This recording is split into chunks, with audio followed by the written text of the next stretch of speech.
The game you're looking at right now is called All Haze Eve, and it's just one of 2 games we're going to be talking about in this episode of Bite-Sized Horror.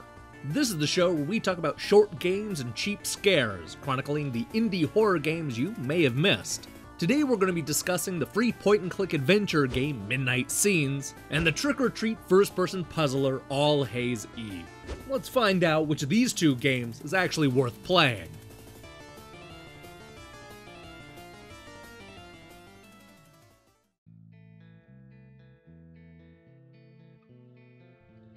With the possible exception of Sam & Max and Alan Wake, there really haven't been that many games done in the style of the Twilight Zone.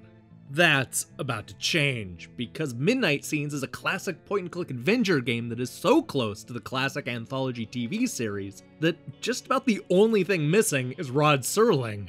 Created by Octavi Navarro and currently available for free, Midnight Scenes acts as the first episode of what appears to be a promising horror-themed point-and-click adventure. It's the story of Claire, a 29-year-old woman who is sidetracked when a power line crashes across the road she's driving on. Forced to explore her surroundings, Claire has the misfortune of stumbling into unspeakable horrors that hints at the mysteries to come.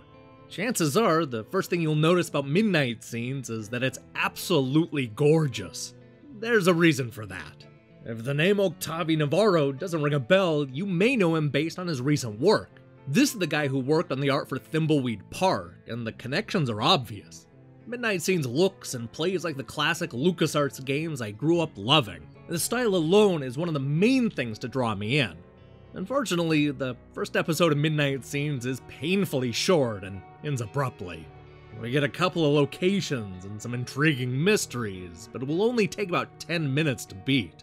This is a tease to what will hopefully be longer and more fleshed out future installments. Or perhaps he intends to keep these short and sweet. Either way, the first episode of Midnight Scenes is currently available for free, and I strongly recommend you play it for yourself.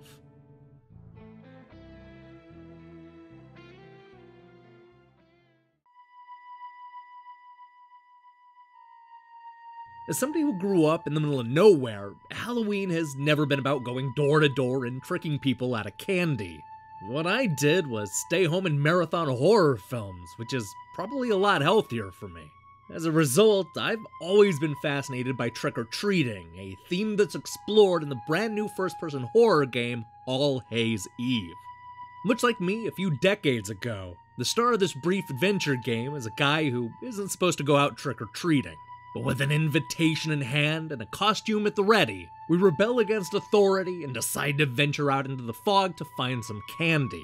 This sets up an hour-long quest that sees us picking up items, chatting with other ghouls, and solving a bunch of simple puzzles. We'll spend a lot of our time trying to figure out how to open up locked doors and giving the right items to the right characters. As a horror game, All Haze Eve is a bit on the simplistic side. I like the idea that you can cycle through commands like those old-school point-and-click adventure games, but it didn't really need to be there, and all it does is complicate the otherwise linear quest. These commands are also inconsistent, especially when you're trying to open up gates and doors. Sometimes you'll use the knock command to enter the building, while other times you'll need to use the take command. This is a mechanic that worked with Maniac Mansion and Monkey Island, but I couldn't figure out the purpose of these commands in this first-person horror game. The best thing about All Haze Eve is the way the story plays out. I like the final 5 or 10 minutes, but wanted the story beats to be a bit more spread out. That said, it's worth staying till the end. This has a strong finale that made the whole thing worthwhile. All Haze Eve is short and a bit on the simple side, but it has a memorable ending and a thick atmospheric tone. I wouldn't mind seeing this concept fleshed out into something a bit more substantial. This game makes me think I was better off staying at home watching A Nightmare on Elm Street for the 100th time instead of trick-or-treating.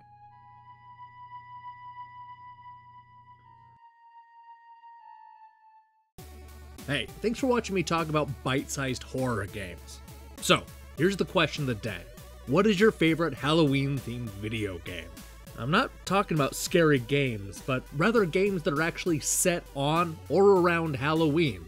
I'm partial to Costume Quest, but I'd also include Bully on the list. Let me know your thoughts in the comments below. In other news, I'm currently hard at work on a bunch of new reviews, including Fight of Gods. We also have some more Halloween-themed videos on the way, so I recommend you click that subscribe button and support what we're doing here. Until then,